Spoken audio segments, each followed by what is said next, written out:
Bueno, buenas tardes con todos. Siguiendo el curso de manejo de neoplasias hematológicas para profesionales pediatras.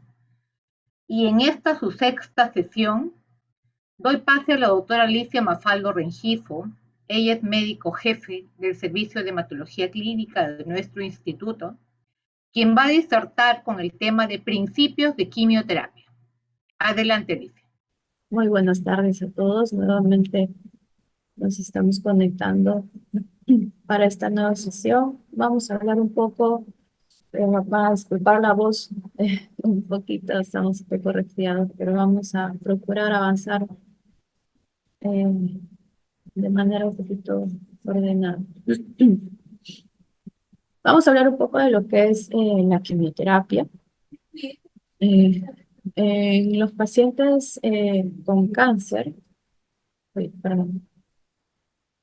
Para hablar de la quimioterapia, específicamente, primero tenemos que saber cómo es que se da el mecanismo de generación de la neoplasia, justamente para poder entender por qué usamos tal o cual quimioterapia en cada tipo de neoplasia. ¿No? Tenemos que entender cuáles son el principio en el cual se basa la quimioterapia, que es básicamente el ciclo celular en el cual uno va a ir a intervenir específicamente para tener un efecto, sea positivo para la recuperación del paciente y negativo para la neoplasia, ¿no? Porque justamente lo que se quiere es detener la producción, detener la proliferación celular y recuperar el estado vital previo de la célula, ¿no? Entonces, justamente hay que recordar que existe un ciclo celular de producción celular de ADN en el cual se basan justamente estos principios básicos de la utilización, principalmente de la quimioterapia. Entonces, más o menos un poquito de historia de la quimioterapia, esto ya viene desde hace años, ¿no?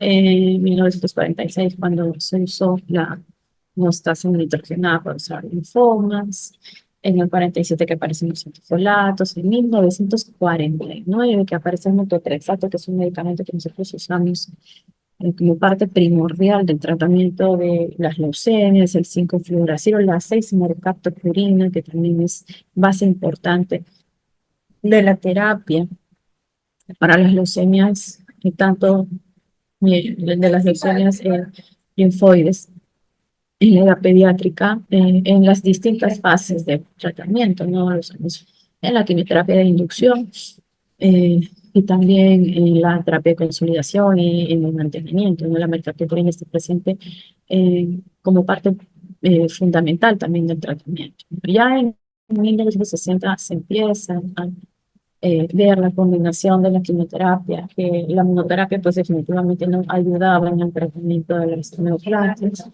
y se empieza a usar ya la combinación de la quimioterapia. Y actualmente, ¿no? La terapia actual ya va enfocada en terapias blancas, ¿no? En la terapia ya dirigida al punto específico, sea de rotura, al punto específico de generación del oncogeno para lograr incluso menos toxicidades y mejor respuesta y mejor recuperación celular, ya sea esas terapias blancas que van a estar asociadas a quimioterapia o pues inmunoterapia también, ¿no? La terapia, eh, la inmunoterapia, incluso ya terapia celular, ¿no? Es a lo que se apunta eh, actualmente, ¿no? Cuando uno habla de los efectos de la quimioterapia, también tiene que entender que actuamos sobre células que están en proceso de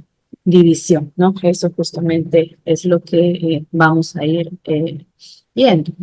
Que las células neoplásicas tienen un comportamiento diferente a las células normales, ¿no?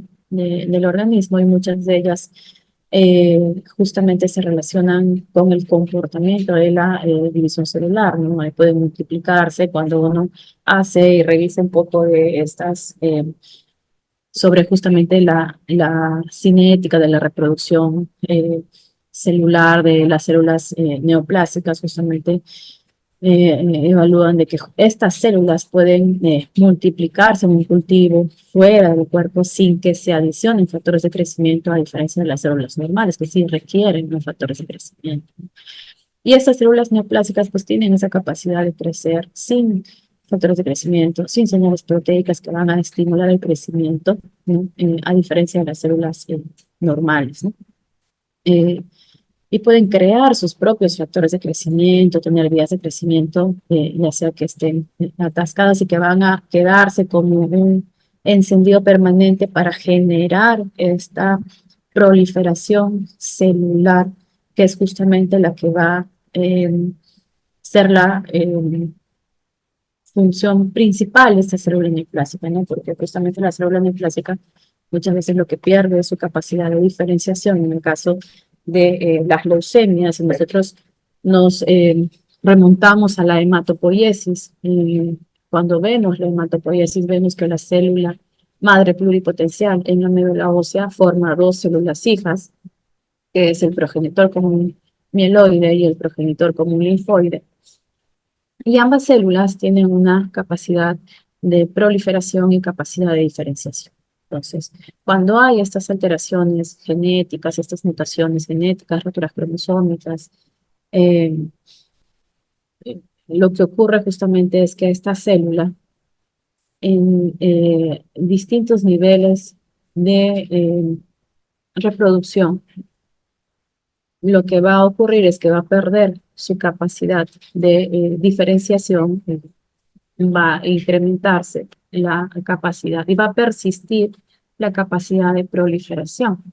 Por eso es que en sangre periférica nosotros vamos a empezar a tener incremento de células inmaduras que no deberían estar en sangre periférica, como son los blastos, porque justamente a ese nivel de diferenciación celular es que se ha detenido la maduración de la célula, no hay una detención de la maduración y hay un incremento de la proliferación de esta célula neoplásica y deja de producirse células normales. Entonces, es importante conocer estos mecanismos y saber que existe un eh, ciclo celular y que la quimioterapia va a actuar en diferentes fases del ciclo celular justamente para poder detener esta proliferación exagerada de la célula neoplásica. Dentro de los efectos de la quimioterapia, nosotros también tenemos que reconocer que existe una relación bastante estrecha entre el ciclo celular y la muerte celular que afecta el crecimiento tumoral, ¿no? Las drogas citotóxicas van a ejercer justamente un efecto dañando el potencial reproductivo de estas células, ya sea dañando el ADN o dañando la síntesis de estas células neoplásicas.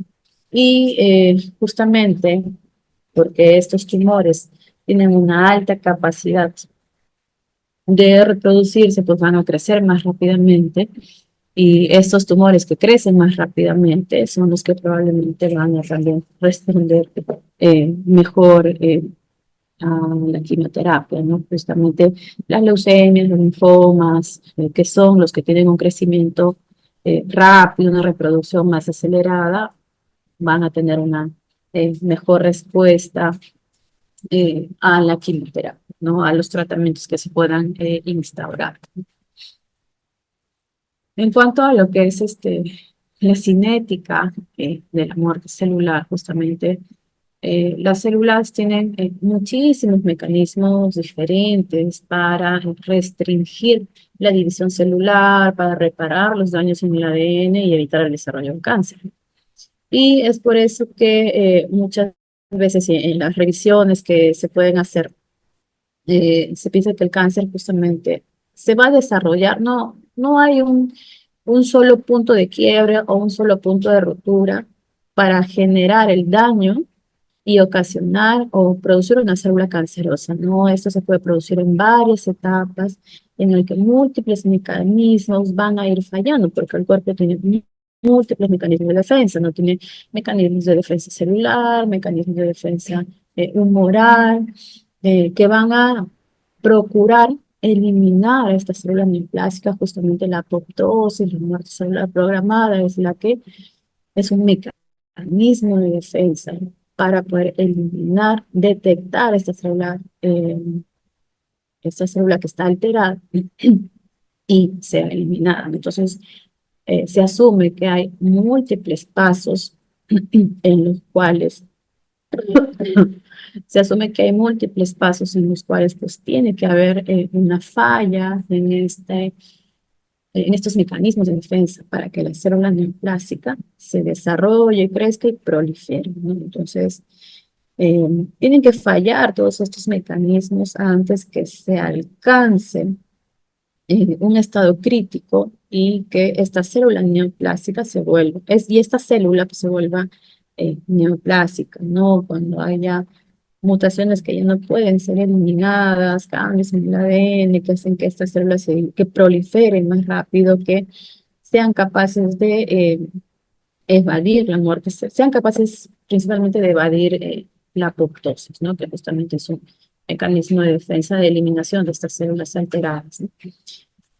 Y justamente hay dos mecanismos en los cuales se puede resolver una cinética de la muerte celular. Hay dos hipótesis, una hipótesis de la muerte celular por fracciones, en las que justamente esto nos permite entender un poco el por qué usamos tal o cual droga o el por qué usamos tal o cual combinación de medicamentos. Entonces, hay una hipótesis de muerte celular por fracciones en las que una dosis de una droga citotóxica mata una porción celular y no a un número de células, sino a una porción en conjunto de células, ¿no? Y justamente cuando hay un tumor más localizado, esto aplica mucho mejor para los tumores sólidos, ¿no? En donde puedo dar quimioterapia puntual para disminuir o eliminar esta célula, este conglomerado de células neoplásicas, ¿no? Entonces los tumores más pequeños requieren menos ciclos de quimioterapia que los tumores más grandes o que tienen mayor proliferación celular o un mayor índice de proliferación celular, ¿no? Y la otra forma de dar tratamiento justamente es la terapia intermitente por pulsos, en que dan ciclos de quimioterapia durante un tiempo determinado para poder maximizar la muerte celular tumoral y permitir a los tejidos normales recuperarse del daño. Esto es lo que hacemos justamente con aquellas neoplasias que tienen un alto índice de proliferación celular, como son las leucemias, ¿no? Es lo que justamente usamos. Ustedes pueden em, ver también, conocer y justamente revisar, ¿no? Que el tratamiento de la leucemia justamente es un tratamiento prolongado porque se basa en este principio de terapia intermitente por curso, donde se procura abarcar un mayor número de células neoplásicas por cada ciclo de quimioterapia. Y entendiendo un poco esto, ¿no? De que hablábamos de las fases del ciclo celular, podemos ya ir conociendo y entrando un poco a ver qué tipo de quimioterapia es específica para cada fase del ciclo celular, ¿no? Cuando nosotros vemos ya el tema de la clasificación de las drogas citotóxicas, la clasificación de las drogas citotóxicas, tenemos que ver justamente a qué fase del ciclo celular es la que va, en la que va a intervenir, ¿no? Tenemos agentes específicos de la fase del ciclo celular y agentes no específicos de la fase del ciclo celular, ¿no? Aquellos que justamente van a ser activos en una fase particular del ciclo celular, que van a depender de la producción de un tipo único de bloqueo bioquímico, en una reacción particular dentro de una fase del ciclo celular, ¿no? Y aquellos que no son específicos de la fase del ciclo celular, pues son independientes de ellas, son efectivas en grandes tumores de crecimiento lento, dependen de una sola dosis de tratamiento. Y una dosis única tiene el mismo efecto que varias dosis fraccionadas de la dosis total, y esto va a depender justamente del tipo de neoplasia o el tipo de tumor que se quiera tratar, ¿no? Hay distintos medicamentos o distintas quimioterapias que se pueden utilizar en función a lo que uno quiere lograr según la fase de crecimiento que quiera intervenir. No tenemos, sabemos que tenemos las 4 fases del ciclo celular, G1, S, G2 y la fase G0 también, ¿no? Entonces, en distintas fases, distintos medicamentos que nosotros usamos continuamente en los distintos esquemas de quimioterapia que ustedes pueden encontrar para el tratamiento de la leucemia, son los mismos medicamentos en distintos esquemas eh, que ya, bueno, están protocolizados y ya se procura que estén estandarizados, ¿no? En las distintas instituciones, incluso a nivel nacional y fuera del país también esto ya está bastante estandarizado, ¿no? Los esteroides de la cabeza, las paraginasas, que son medicamentos primordiales para el tratamiento de la leucemia, que actúan sobre la fase 1, los antimetabolitos, que actúan sobre la fase S, sobre la fase G2, el metopósito, la bramicina, la mitocentrona, el irinotecan, que no lo usamos en leucemia, pero eso son en otro tipo de neoplasias.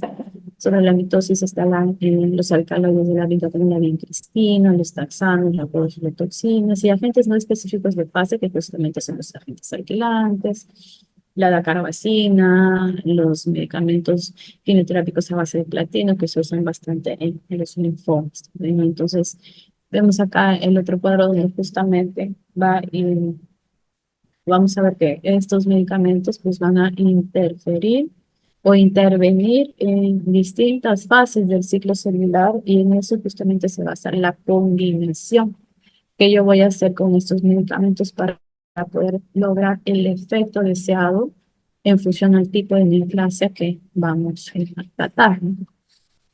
Y en cuanto a los mecanismos de acción, hay bastante literatura respecto a esto de la clasificación de los agentes quimioterápicos en función al mecanismo de acción, en función a qué etapa del ciclo celular van a intervenir. Y hemos tratado de resumir un poco esto y unificar un poco la información. Y en cuanto a los que son mecanismos de acción, vamos a encontrar que están los agentes alquilantes, los antibióticos antitumorales, antimetabolitos y los agentes disruptores de los microtúbulos. Entonces, dentro del grupo de los agentes alquilantes están, bueno, son moléculas altamente reactivas, interfieren en la replicación al unirse justamente de manera covalente con este proceso bioquímico que va justamente a generar la alquilación de estos medicamentos, que es allí donde va a ser la fase o el efecto principal justamente va a ser la alquilación con al unirse de manera covalente con el grupo alquil y generar justamente así daño a nivel de esta célula neoplásica, ¿no? Van a producir roturas simples o dobles de la cadena de ADN de esta célula neoplásica. Y justamente dentro del grupo de los agentes alquilantes pues está la ciclofosfamida, que es un medicamento que nosotros usamos bastante en el tratamiento de la leucemia y también de los linfomas.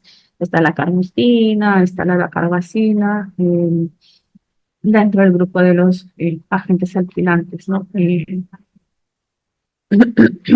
Están también los agentes, los antibióticos antitumorales que van a alterar la replicación normal de las células y uniéndose a los pares de bases del ADN de manera intercalada que van a bloquear la transcripción de estas células, ¿no? Y justamente van a ocurrir roturas del ADN, ¿no? Dentro del grupo de los antibióticos antitumorales están las antraciclinas, eh, como la daunorubicina, la doxorubicina, la epirubicina, la mitosantrona, ¿no? Son medicamentos que usamos para el tratamiento de la leucemia. En el grupo de los antimetabolitos, estos antimetabolitos van a interferir en la síntesis normal de los ácidos nucleicos y estos antimetabolitos no son específicos de la fase S, ¿no? Acá vamos a encontrar a los análogos de las pirimidinas, como la citarabina, el 5-fluoracilo, la citarabina, que es parte fundamental también del tratamiento de la leucemia, la mercaptopurina, la tioguanina. Y dentro de los agentes disruptores de los microtúbulos, dentro de este grupo vamos a encontrar a los alcaloides de la vinca y a los taxanos. Entonces, estos justamente lo que van a hacer es, van a inhibir el ensamblaje de los microtúbulos, pues esto ocurre a nivel justamente de la división celular, y van a unirse a la tubulina y van a disolver el uso mictótico. Justamente ahí, a ese nivel, van a actuar principalmente la vincristina, ¿no? Entonces, entender un poco que estos medicamentos justamente van a actuar en distintos puntos de las fases del ciclo celular, nos permiten saber y conocer cómo es que se dan estas combinaciones de tratamiento, porque cuando uno va a dar tratamiento a largo plazo de una neoplasia que tiene alta carga tumoral o alto índice de proliferación, tendría que entender a qué nivel está ocurriendo el daño para yo poder intentar reparar ese daño. Y justamente de esto se basa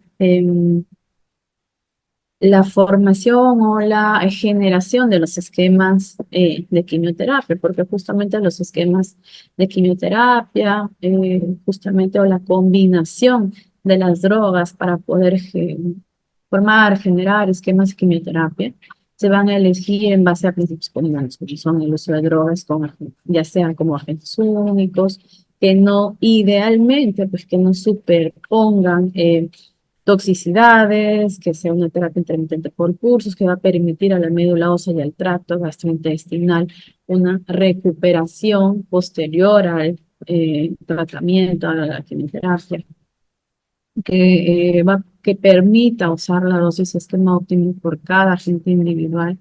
Si es posible usar drogas con efectos sinérgicos, eso también es muy importante, o usar drogas que actúan en distintas fases del ciclo celular. Justamente, y hablando de esquemas de quimioterapia, en el tratamiento de la leucemia se procura tener eh, distintos. Existen protocolos de tratamiento, como les repito, que ya están estandarizados y que se procuran mantener estos esquemas base y adaptarlos justamente a la realidad que tiene cada institución. Nos está procurando tener esquemas de quimioterapia ya estandarizados para todas las instituciones a nivel nacional. Todavía es un proceso que va a tomar su tiempo porque tenemos distintas realidades, pero tenemos características similares de pacientes, ¿no? Y tenemos la misma enfermedad que tratar. Nosotros en la institución tenemos el tratamiento está principalmente enfocado al riesgo, ¿no? Justamente por eso se hace eh, la clasificación de riesgo en función a las características clínicas, laboratoriales, genéticas, moleculares que puedan tener los pacientes, y se categorizan en función al riesgo, y el tratamiento es en función al riesgo para inducir la remisión de la enfermedad, ¿no? Y en función al riesgo es que vamos dando distintas intensidades de tratamiento. Para la quimioterapia, para la leucemia linfoblástica aguda, nosotros manejamos, esto también está estandarizado, 3 tipos de riesgo en la institución: el riesgo estándar, intermedio y alto. Y para el riesgo estándar, nosotros tenemos el esquema de quimioterapia, que también está estandarizado en todas partes. Los niños con leucemia van a recibir una quimioterapia de inducción A y inducción B. Si es un riesgo estándar, ahora en la etapa de consolidación damos un protocolo MM, ¿no? Si es estándar, vamos disminuyendo también la intensidad de la quimioterapia con 2 gramos de metotrexato.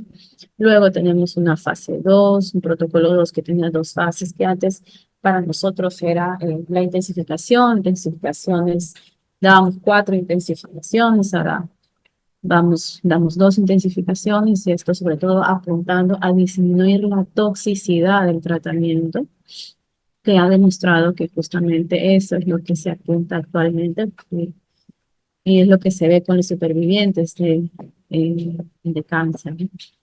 Y luego pasan pues al periodo de mantenimiento. Para el riesgo intermedio, también reciben una inducción A y una inducción B, un protocolo M con 5 gramos de metotrexato. También tienen un protocolo 2 con una fase 1 y una fase 2 y también una terapia de mantenimiento.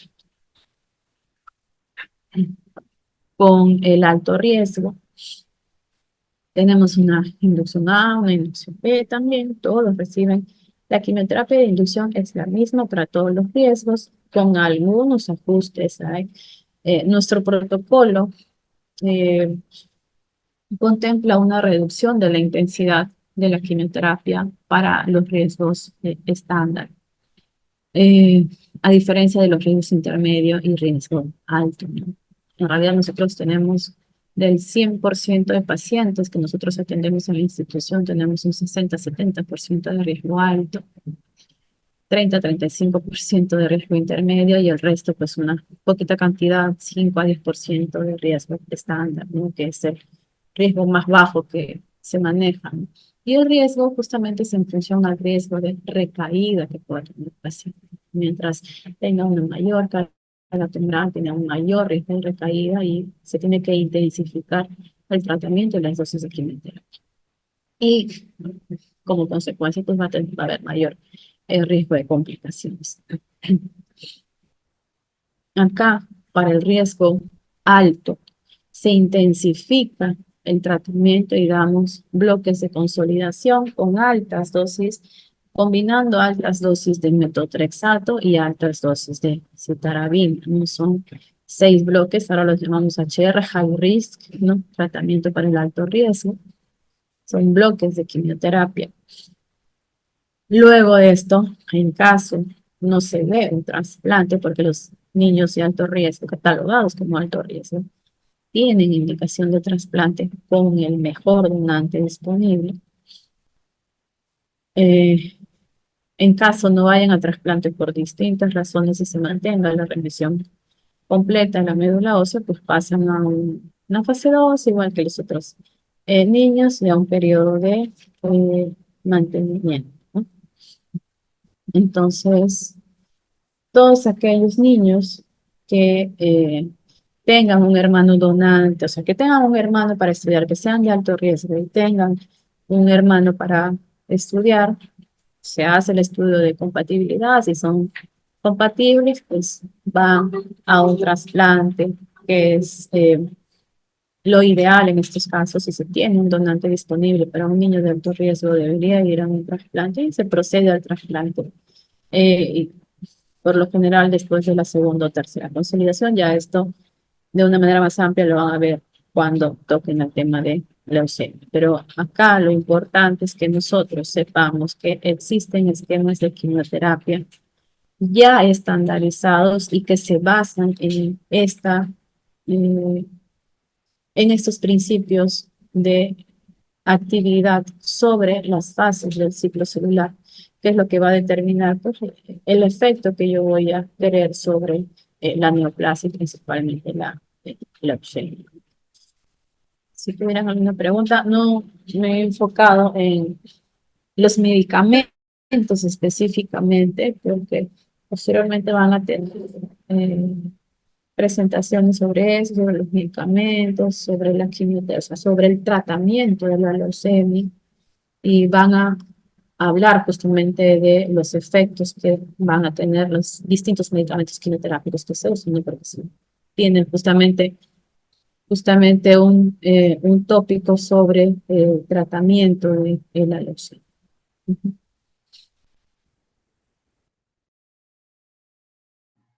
Gracias, Sally. Realmente una presentación bastante esquemática. Creo que para el nivel de los pediatras que van a apoyarnos, porque el objetivo es que nos apoyen más adelante como parte del equipo de atención de los niños con leucemia en regiones, son conceptos muy claros, muy bien establecidos, porque la quimioterapia fundamentalmente es un tratamiento citotóxico que lamentablemente no discierne entre las células tumorales y las células normales. Y por eso muchas veces nosotros decimos que cuando el paciente recibe quimioterapia y no hace alopecia posterior, es bastante extraño, porque aunque pasan esos casos, ¿sabes? Que hay chicos que no hacen en el esquema de inducción, por ejemplo, que como bien dice Alicia, más adelante lo van a ver en otra presentación, cuando se detalle el protocolo de la leucemia linfática aguda, desde su abordaje, diagnóstico y luego posterior tratamiento. Eh, esta quimioterapia, esta forma de hacer el abordaje y el conocimiento de la quimioterapia, es importante para que ustedes entiendan que la quimioterapia actúa en las diferentes etapas del ciclo celular, y que esto es importante considerarlo porque, como ustedes saben, hay una etapa quiescente dentro del ciclo celular.